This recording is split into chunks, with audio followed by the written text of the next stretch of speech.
Hi, I'm Raga Olga D'silva, or Totally Out Now, as you know me. We have a very, very interesting guest today.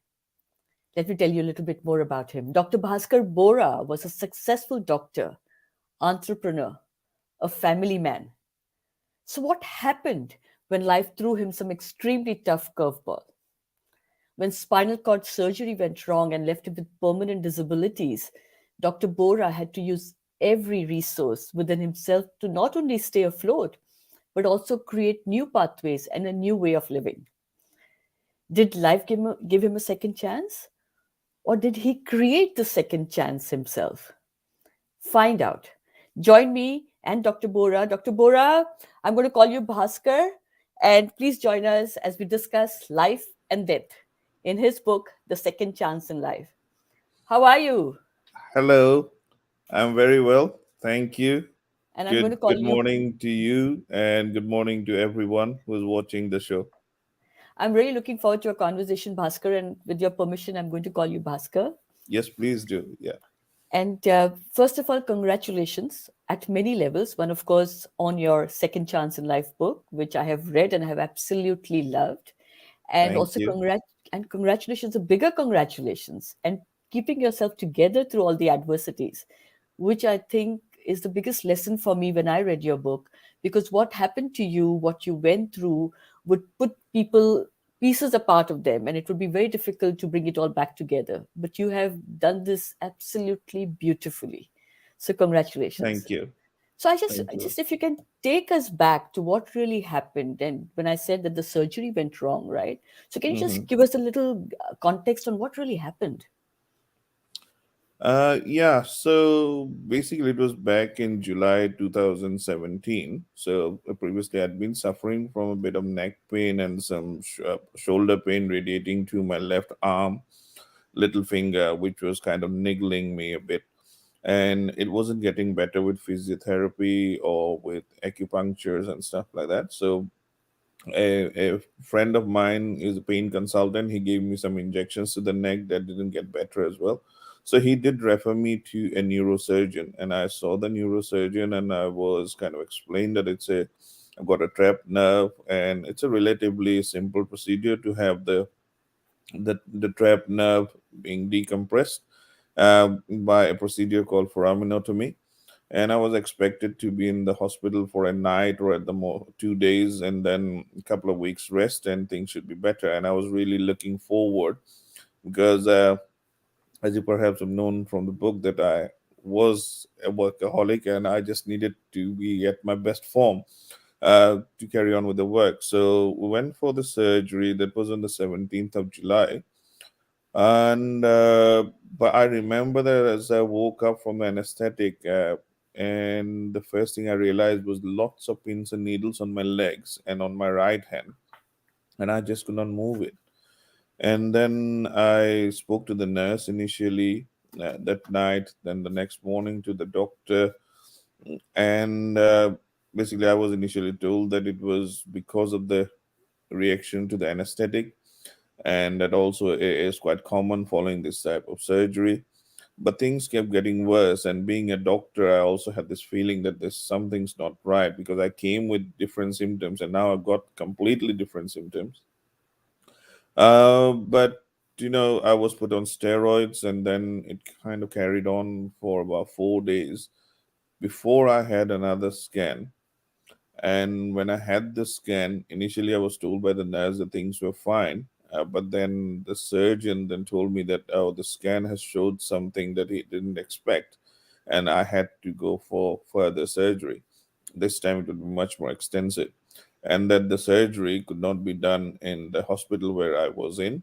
So I had to be uh, transferred to another hospital on an urgent basis, to Queen's Hospital in Romford, where the next morning I had much more major surgery.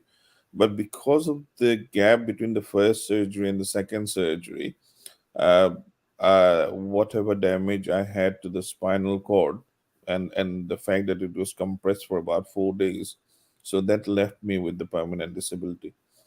So that's how it all happened, and what was meant to be a couple of days, just one night stay, It ended up being several weeks in and out of hospital, in fact, around 7 months, for which I was also admitted at Wellington Hospital. By that time, I found another very good doctor, Dr. Silva, who has been like a godsend to me.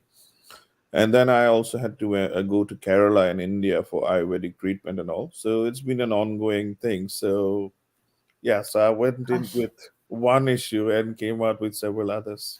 Gosh, Bhaskar, I mean, just reading about this, what you just described in your book, and then just listening to you, it just gives me like real pins and needles myself. And I think, oh my God, how can one person go through so much? But then, as a doctor yourself, what was your first reaction? Did you feel betrayed, for instance, by the medical profession in that case, in your case? I think I went through several emotions at the same time, from the grief, frustration, the anxiety. Uh, I don't know if betrayal would be a word for this one, but I certainly kind of knew, being a doctor, that what was happening, and therefore it was in a way it was more difficult, because I kind of knew that this is something which is not going to go away suddenly. As much as I was told, I was trying my best not to be a doctor, because usually doctors and nurses make bad patients, and I was not trying to kind of press myself too hard, but I had that feeling that things wouldn't go, just wouldn't go. And on the other hand, being a doctor also kind of helped me accept the situation. It kind of I was able to accept it quite early on, that this is going to be the new normal, and I have to adjust. So, and Interesting, I have to make the interesting, best out of it. Bhaskar. Sorry, I'm interrupting. You use the word acceptance, which is a very word which is very dear to me, because I think Absolutely, yeah. the most important lesson that I have learned in life is like it starts with us. And what starts with us is this fact that we run away, we are in denial, we feel so many emotions. You just described some of the emotions you felt. And one of the biggest issues that we have in life is that we don't accept things. Yeah. And change only happens when there's acceptance. And that particular, chapter in your book on acceptance was really touching. And I said, this is it. To me, that is the turning page. That's when you actually turning point in your life, right? Because Yes. I saw you seesawing through the book. I don't know Mm-hmm. whether you felt that. I saw you going between fear, anger, guilt. A lot of guilt Absolutely. came through. A lot of guilt for leaving what you feel like. What I feel is something what wasn't in your control. Your wife, Mm-hmm. Millie, and we'll talk about that. Your parents that you had been, through a similar incident with your father. So tell me, when you were going through this journey in the hospital, you'd already had experience about your father who had who was bedridden for many years. So do you draw parallels, and did you feel that that could be your life as well? Yes, I did, and it was strange, really, because I was never scared of death. In fact, there had been I had been writing poems and stuff since my child, and in between it all got left behind because of work. But that was a subject which always fascinated me. But what I was really scared of was being half dead, and especially seeing the impact of it on the family. Seeing my father living through a stroke and being wheelchair bound and all that. So what I didn't want in life was to be a vegetable, or being paralyzed, or being dependent on somebody. And whether it's the law of attraction, or whether it's something else, that is exactly what happened to me. So it's like the history repeating itself. And that was my anxiety, my biggest worry when this happened, and when I realized that this is something which I'll have to live with now, was not about how I would cope. It was more about how my family would cope, how my wife would cope, because I've seen my mom go through this for 21 years. And it was also the worry about how my children would feel, how my children would have to kind of face the fact that their father is not the same as other fathers. So there were small things which I wouldn't be able to do. I'm still not able to do with them. So that was my real worry. In terms of the acceptance, I was quite good, I thought, in accepting my physical limitations, also my emotional state. What I found more difficult and still struggling is with the sudden collapse of the finances. So the financial problems, they are much more difficult to accept. So but I think what is important, what one important thing I've learned is that we need to know that there are certain things in life we can't change, and there are certain things we can. So the sooner we can distinguish that, then we can focus our energies on changing the things that we can change. Brilliant, brilliant. I mean, I found so many wonderful nuggets throughout your book, like people like me who, a lot of people say that we inspire. And I was inspired by these nuggets that you have, Bhaskar, and that I think and I believe comes through life experiences. So I'm going to take you back to the 7 months that you just talked about. So in Yeah. those 7 months, so what were your disabilities? Like you used the word disabilities. So what were those? If you can describe to us, and where are you now? Okay. So I I just lost the feeling of my legs. And when I say lost the feeling, it was more like pins and needles. The analogy, or the best way to describe it, would be like I'm trying to walk against the current of water, and somebody is pulling me from behind. So I can't really take my leg forward. So in medical terms, there's a condition called sensory ataxia. So because of the pins and needles on my legs, so if I close my eyes, I can't really tell you whether I'm standing on grass or on a wooden floor or a carpet. I can't really feel that. I'm beginning to feel it a bit better now than what I was. So I had very poor power of my legs, so I could not lift it up against. I could lift only a little bit against gravity, but I couldn't lift against any sort of resistance. On top of that, I had on the three fingers. So these three fingers, they don't work properly. So like I can't make a grip. So it kind of remains like this. Uh, so it took me a long time to be able to hold a pen, hold a fork, those sort of things. And I most as Indians, most of us, we like eating with our hands, especially when you're eating rotis and stuff like that. So I couldn't do that. So that was a big thing for me. So I had to put they had to put in lots of plasters and stuff to make to fatten up the handles of the forks or the knives for me to be able to hold.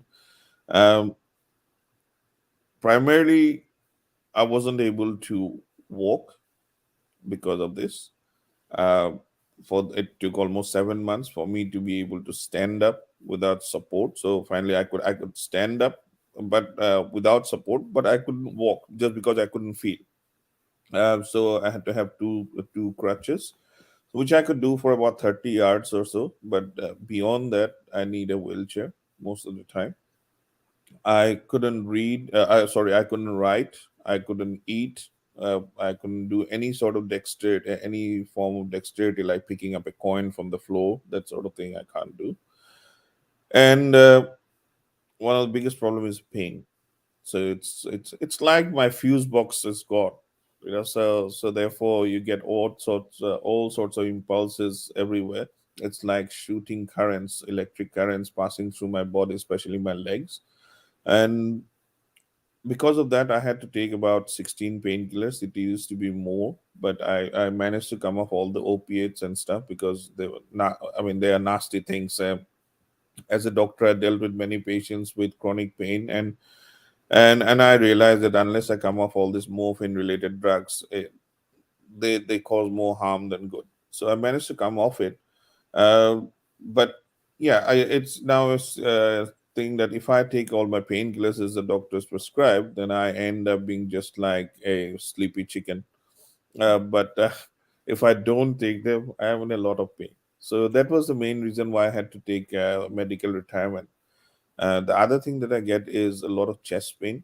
So Okay. initially I was a bit worried whether it's got to do with the heart. So, but there's a lot of chest tightness, and that chest tightness again is because of this current of the impulses that I get. And so those are my main disabilities. Uh, you probably also read that just 2 months after this happened, I was also diagnosed with the cancer of the thyroid. Although I didn't have any symptoms, and fortunately, it was caught quite early on. So I had to have my thyroid removed. So I have to take medicines for that as Gosh, I mean, it's like a encyclopedia, isn't it? Of well. one thing after the other. But I know one of the other things. I mean, I know you're laughing and we are smiling at it. It's not amusing at all, I'm sure. And but I found that in your book that you were kind of, again, I'm going to use the word navigating. You keep it light. Sometimes you go delve deeper into you, but you start bringing out little references to your time at the your medical school, which I loved that story, by the way, about the car, and I'll let the readers buy the book and read that particular incident.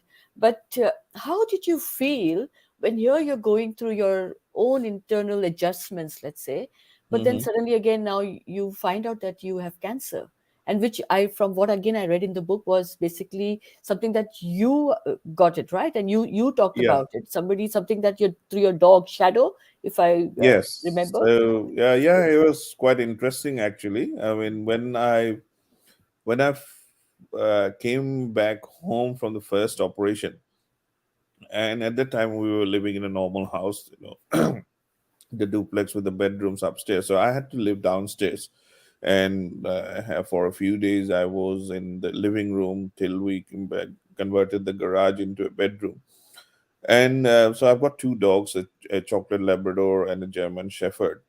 So chocolate Labrador. So I mean, you would be amazed how much dogs know and understand if somebody is not well in the house.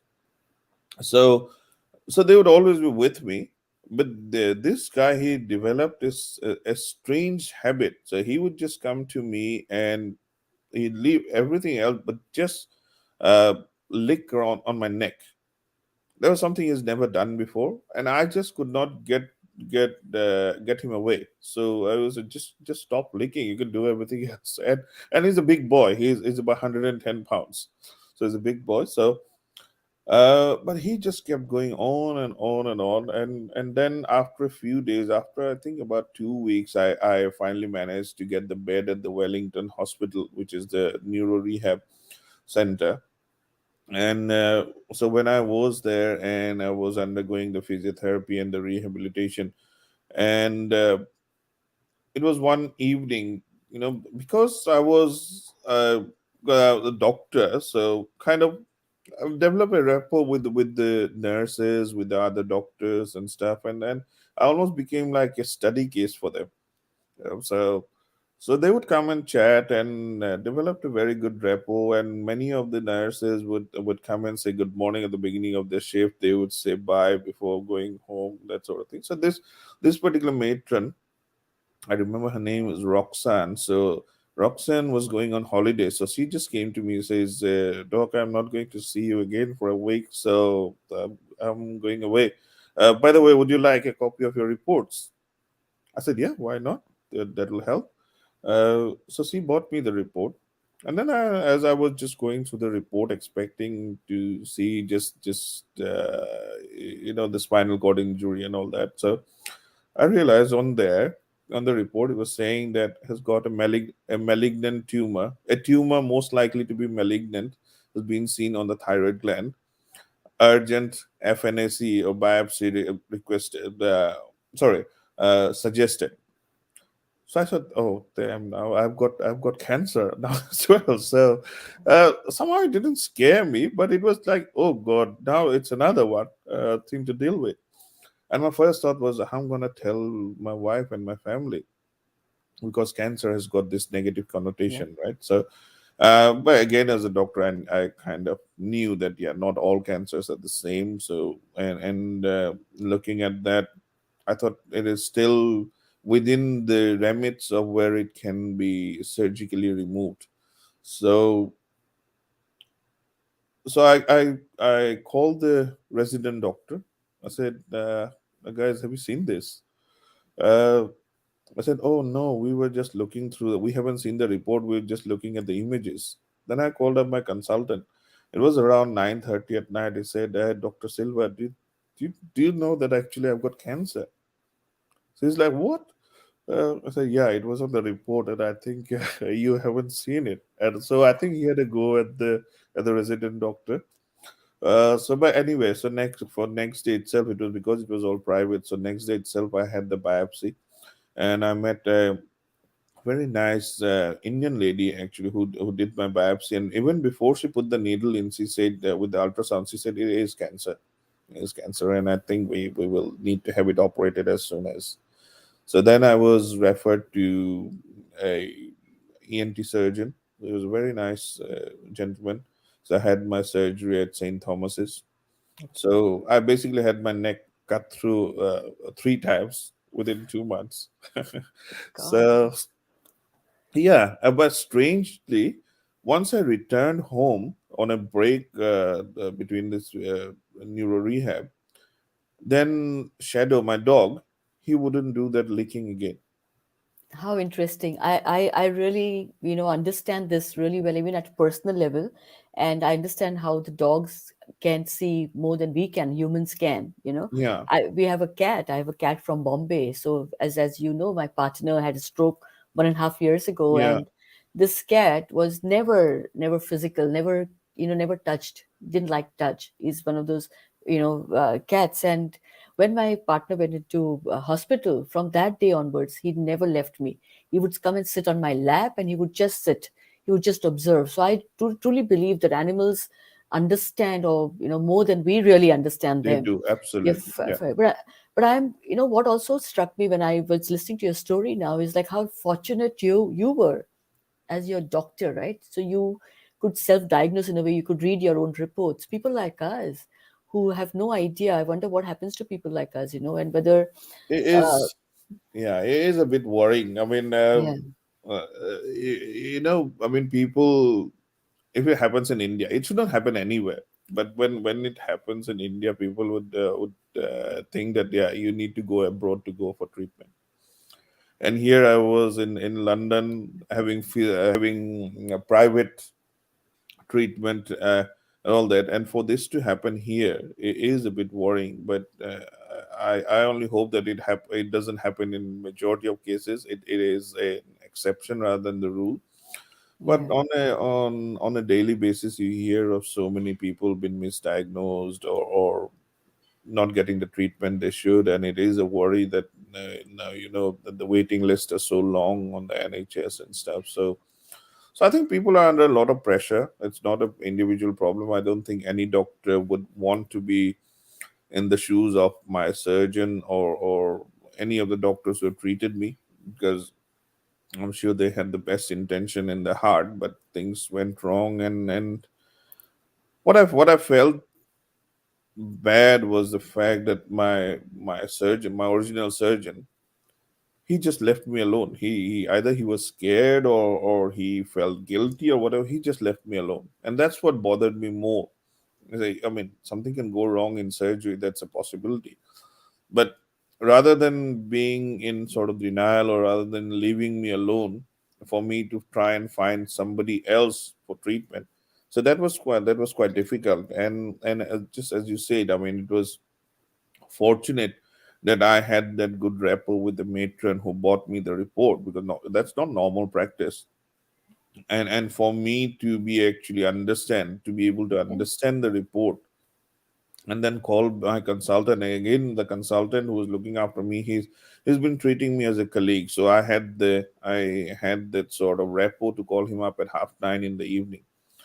um but I think for a person who doesn't have medical knowledge or doesn't have anyone in the family who would be looking at these sort of things, it could have been highly probable that that report just got lost or just got filed, and it would be years possibly before I had symptoms, and then by that time the cancer would have spread yeah. a lot more than what it did. No, So sure, absolutely, and that's why when I read your book and I listened to you, I feel that we are speaking from this positive angle right now, mhm, because things did turn out right for you. yeah, And and God forbid if that hadn't happened, and that's a lot of cases. And I did think about it a lot when after reading your book, and I think like, do I trust the medical profession? I do, absolutely, because we've had a fantastic experience with NHS, with Mm-hmm. Nickel, of course, but we've also had bad experiences. Particularly coming from the Indian background, we kind of hand over ourselves to the doctors, saying that that is their responsibility, they know better. In Mm-hmm. India, I don't remember ever questioning the doctor saying, "Oh, but why is my sugar level so high?" Or "Why? What do you think? Exactly. Yeah. Will you be doing these tests on me?" Because we just trust the medical professionals, right? However, I'm glad that the outcome is positive and it's not the other way around. So I think that again we should congratulate ourselves, right? There are two things again that stood out for me in your book. One is about the whole gut instinct you talk about, Mm-hmm. and then the support system, and which came in the form of your wife, of course. And I'm saying we can't take it for granted, because everybody's partners are not as wonderful as your wife has been. So can you just take Absolutely. us through how was her reaction, what kind of support she provided for you, and how did you as a family deal with this adversity? Sure. It's been, very tough. I think it has been tougher on her than on me, in the sense that she not only had to look after me, but also try and understand what I'm going through. And actually, when you are going through something, it's probably easier to understand it than to kind of get in yourself into somebody else's shoe and understand it. And then there is a big difference between the empathy and the sympathy bit as well, isn't it? So I think it was quite difficult for her initially.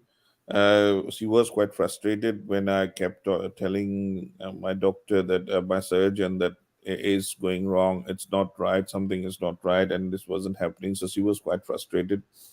And then when we had the second operation, and looking at me, I think she also kind of had this feeling that things are not going to be normal.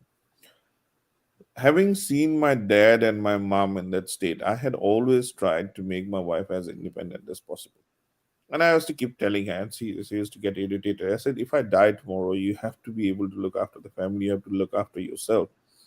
And that is why I've even got an email, I have got a template email that I keep updating every few months, which has got every single account detail, every property detail, and everything with passwords and everything, so that tomorrow, if I'm not there, she can go through it.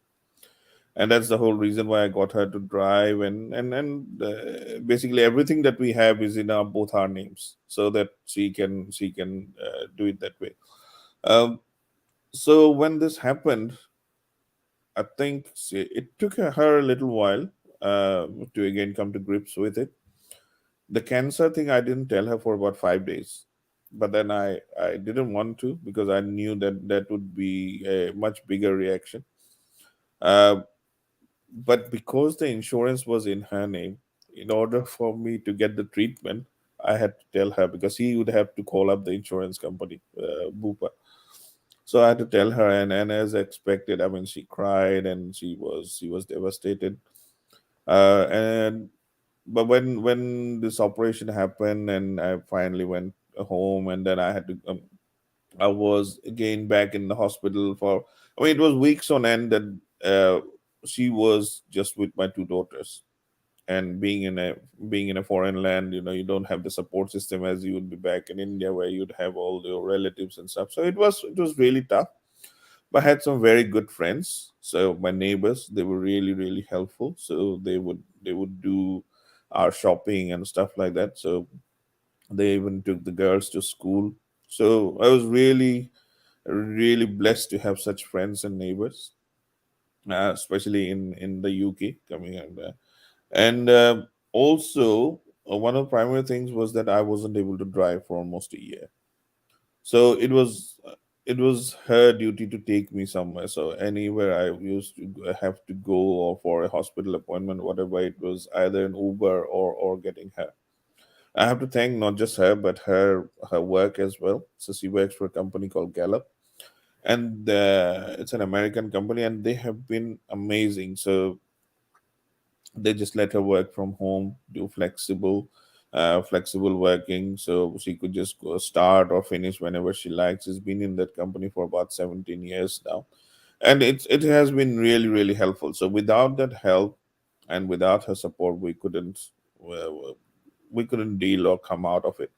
So even now, she is the one who takes my daughters for the ballet lessons or for their swimming lessons and taekwondo and all that. So it's been quite stressful on her. There was a time when she just wanted to get go back to India because she couldn't cope. But my mother-in-law came and stayed with us for quite some time, so that was a big help. And then we had to take the decision that at least till the girls become more independent or get to university and all that, so we just can't move back to India or go anywhere else. So we kind of coped. I'm a bit more independent now, that I can drive an automatic car, so Great. which is brought a lot more independence back. The lockdown, in a way, has actually been a blessing for me.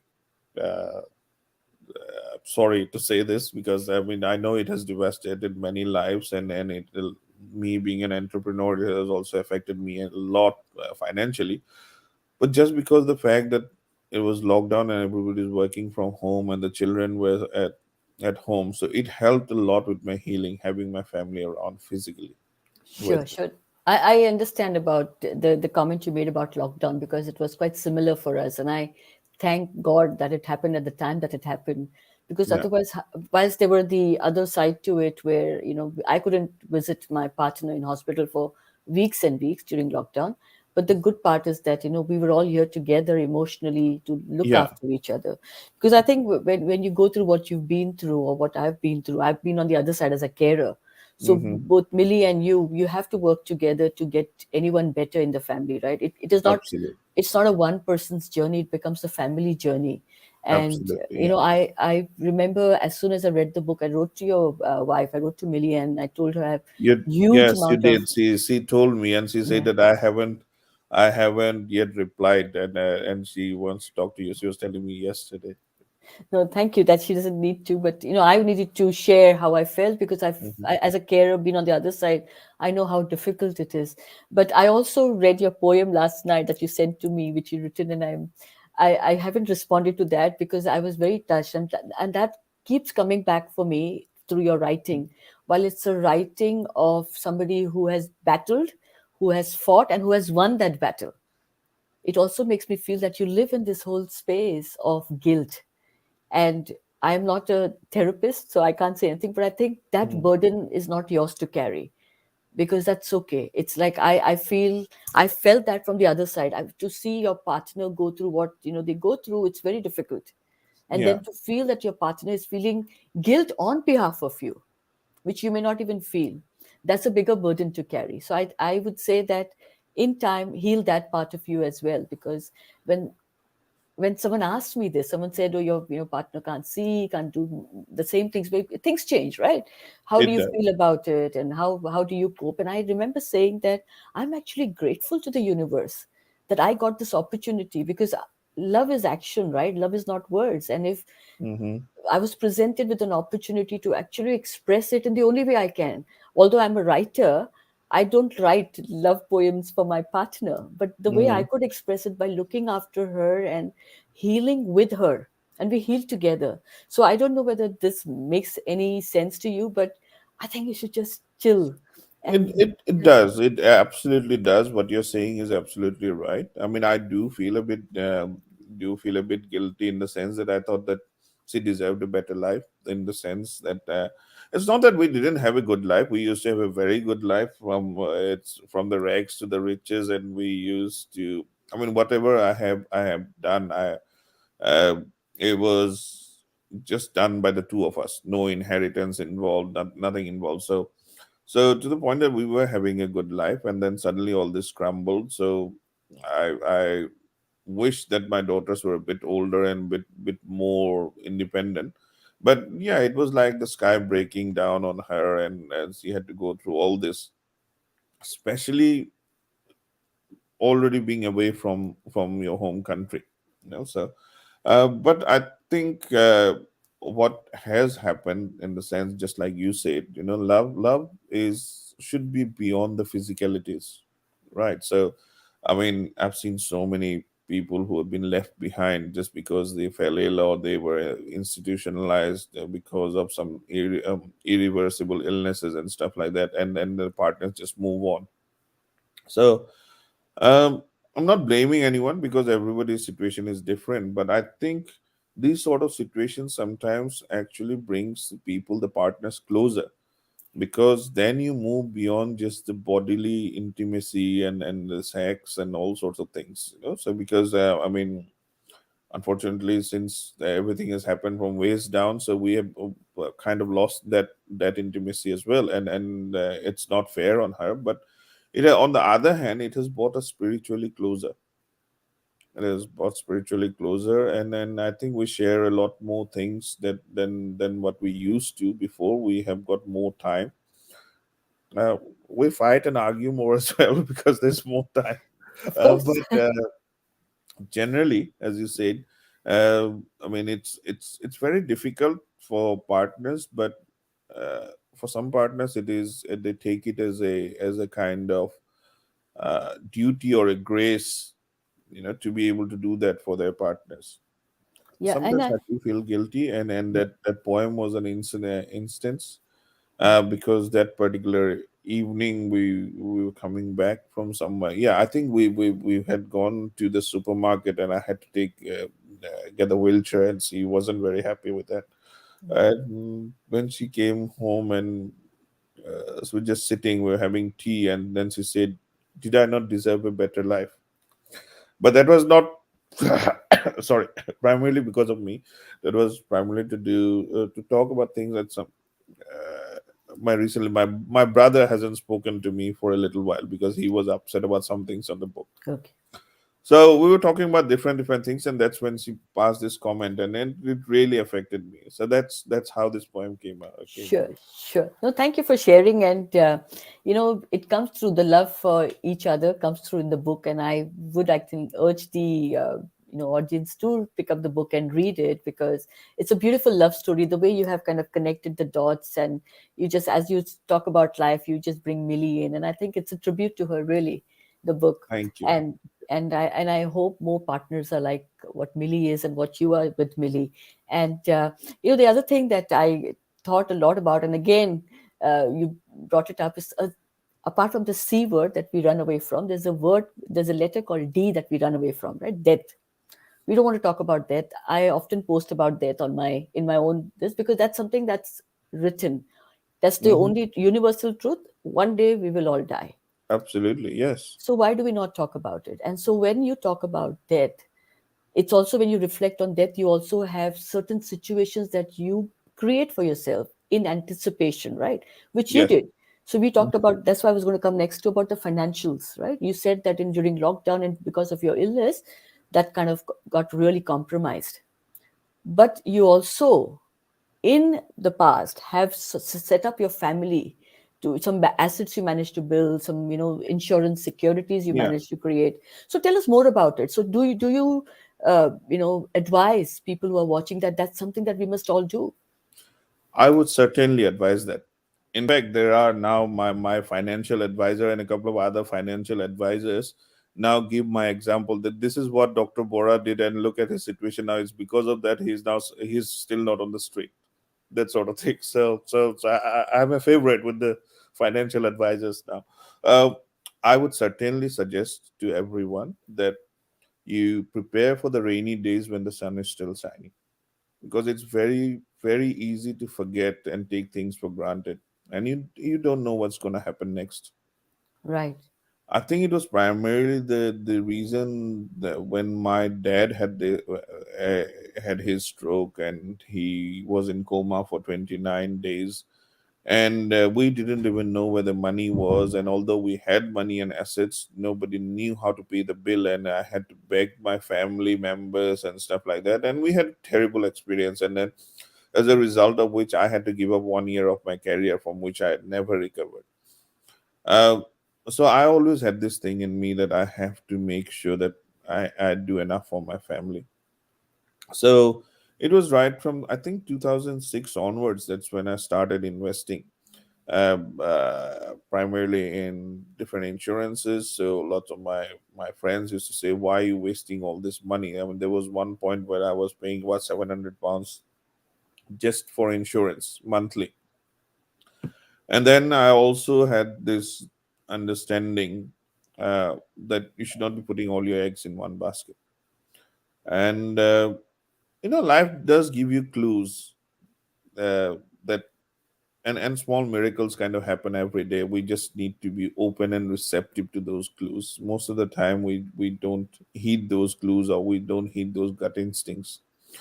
I always had this thing that if I die tomorrow, we will all have to. I somehow, since childhood, I have got this feeling that my time is limited at 55. So all everything that I had planned was for 55 till the age of 55. Anything beyond that is a bonus. So I invested a lot of money on insurances, and then on stocks and shares, not in all in one go, but in small chunks every month, on ISRs, and then we created a real estate portfolio. And there were several people who helped me through, because I didn't know about all this. So, but it was like taking money out, equity out from one house and buying another sort of thing. So, because of all that, I think when I was diagnosed with the cancer and I was written off as a permanently disabled, so got the critical illness payout, which was a big help at that time. And then when the occupational health said that because you are on all these medications and because you're on a wheelchair and then your current condition, it's probably best that you take time to recover yourself, and then you can always think about coming back to practice part time.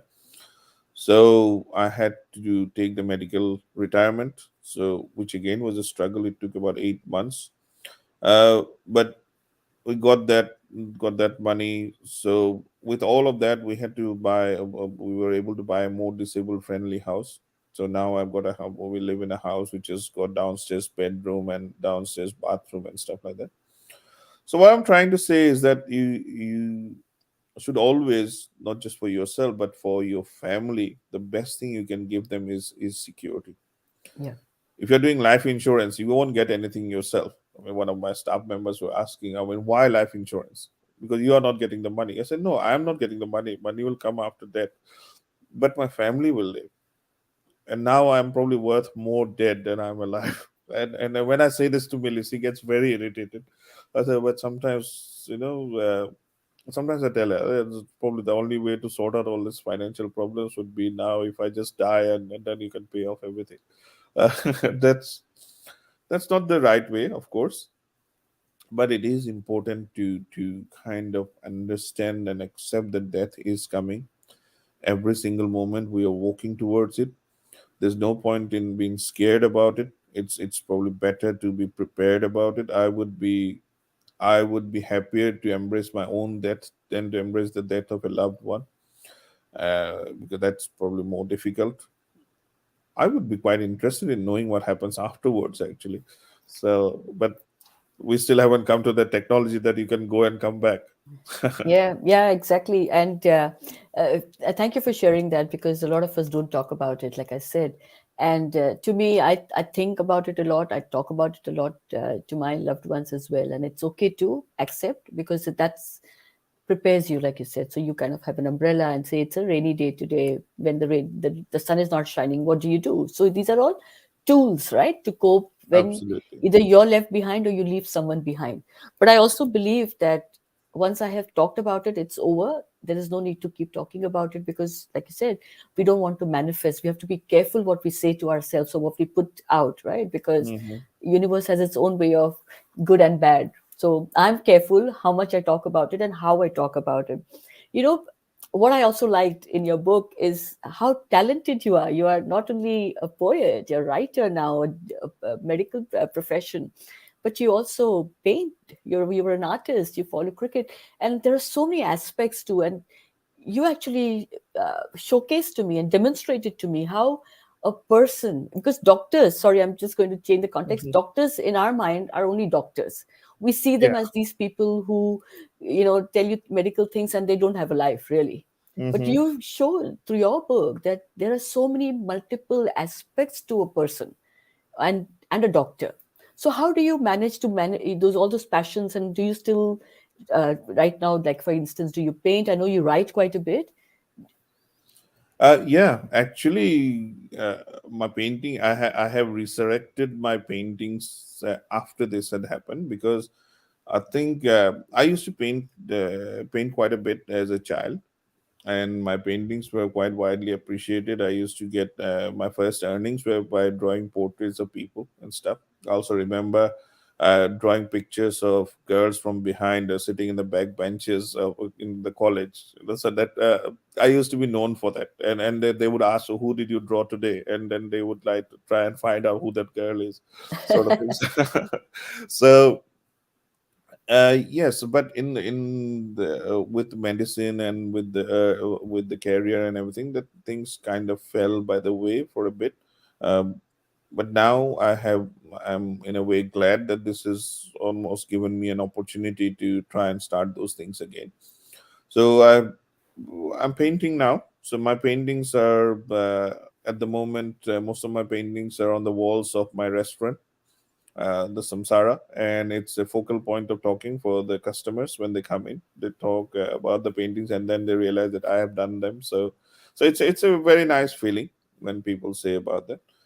I think it's very important to keep your mind busy, and as a human being, we have got a lot of potential in our brain, and we probably use only less than half of it.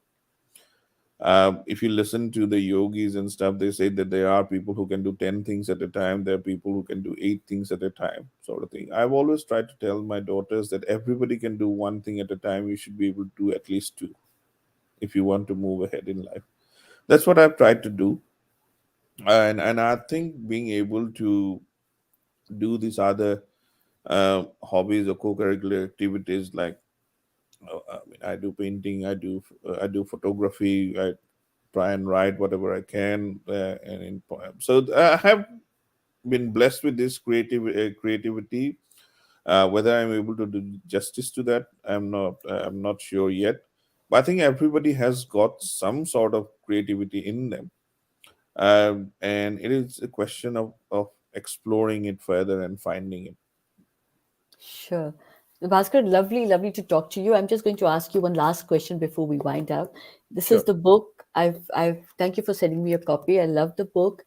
And so is it available on Amazon and worldwide? It is available on Amazon. It's on worldwide, and it's on all the formats, which is the Kindle version, the paperback, and the hardcover. It is available on Amazon.co.uk, on Amazon.com, Amazon India, everywhere. The audiobook is coming by early May, so it's been recorded and remixed at this moment. And yeah, I would feel very honored if people read the book, and if I am able to touch their heart and I can make a difference to their lives. So far, all the ratings that I've got, I think there are about 30 ratings on Amazon, which has all been 5-star ratings. I've also been receiving lots of personal messages on Facebook from people that I don't know, but how I have touched their heart, how the book has made a difference, how my story from my social posts have been making a difference. So it's been a great journey so far, And and thank you so may, much. There are people like you. I don't have money to promote my book in a paid way, but just like another miracle, people like you and so many others have come up to help me out in spreading this message. So thank you very much. no, I think it's not help, it's support. And, we support each other. That's how we, live our lives. But this is the book, The Second Chance. Audience, please. And there's behind Bhaskar's head as well, you can see the book, The Second Chance, available on Amazon, any version, Kindle or paperback. Please remember to leave a review once you've read it. Bhaskar, what I really liked about the book, I mean, there are many aspects of the book, but what I really enjoyed, I told you I don't have time, right, to read it because one, of course, of my busy life, and I have a lot of pending books for other writers as well, which I haven't finished. But this book is so simple to read, and I didn't actually understand the medical world, or like I said, we look at doctors like they're not human, they are doctors. It's a Yeah. completely different space we give doctors, and you gave me this was a real human space, and that is why it touched me so much. Your journey touched me, the way you supported others, your parents, and the way your family supported you, the way you talk about your children, the nuggets in it, the beautiful inspirational messages without them being messages. They are just your journey that you've shared.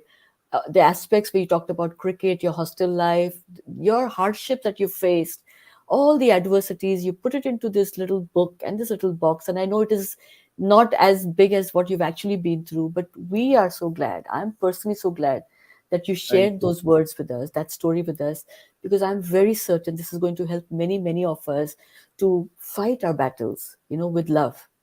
So thank you very much for being here today. Any last words you want to say for today?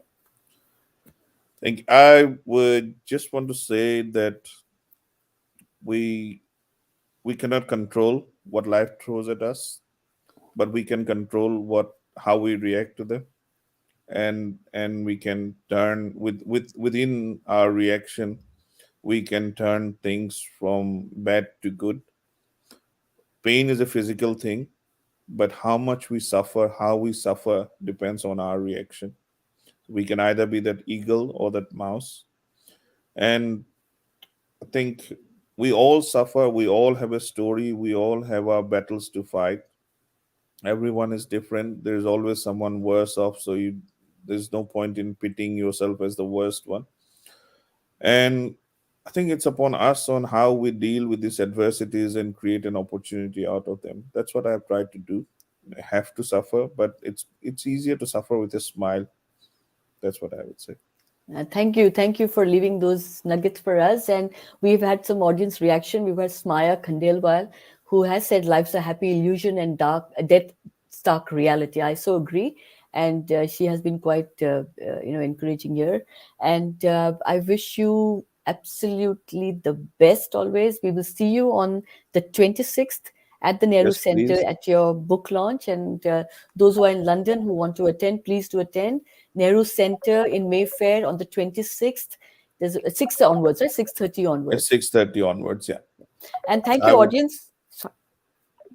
Please, please. I would like to welcome everyone, whoever can attend for the book launch.